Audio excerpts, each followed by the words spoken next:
The divine gifts in the Bible. Let's take a stroll through some religious text terrain, shall we? In the Christian Bible, you'll find an array of gifts that God has handed down to humanity. It's quite the versatile list, which makes sense. After all, designing an entire species likely requires a broad brush. First up, we've got the gift of prophecy. This one's a heavy hitter. Old Testament folks like Isaiah and Jeremiah basically had divine Wi-Fi, downloading messages from the big guy upstairs. Their prophecies shaped the faith and were considered direct communications from God. Then there are the more esoteric gifts. Take Solomon, for example. God gave him a mind like a supercomputer, if supercomputers were around in the biblical days. Wisdom so vast he could solve disputes with uncanny insight.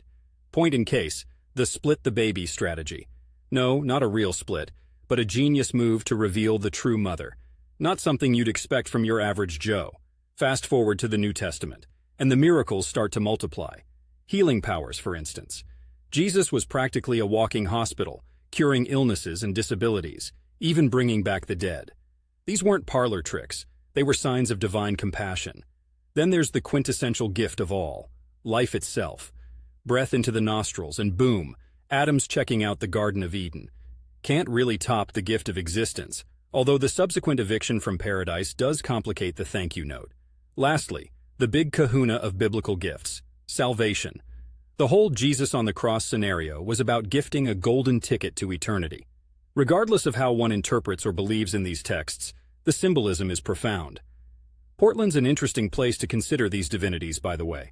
Between the dense, lush forests and the raw beauty of the Columbia River Gorge, you can't help but feel small and receptive to the concept of grander powers. Whether that translates to literal interpretations or a sense of awe in nature's complexity, it's like a backdrop that insists you ponder bigger things. So regardless of your beliefs, the Bible is a treasure trove of what could be considered divine gifts. They range from the practical to the mystical, each underpinning stories that have rippled across millennia. Even from a literary perspective, it's hard not to be impressed.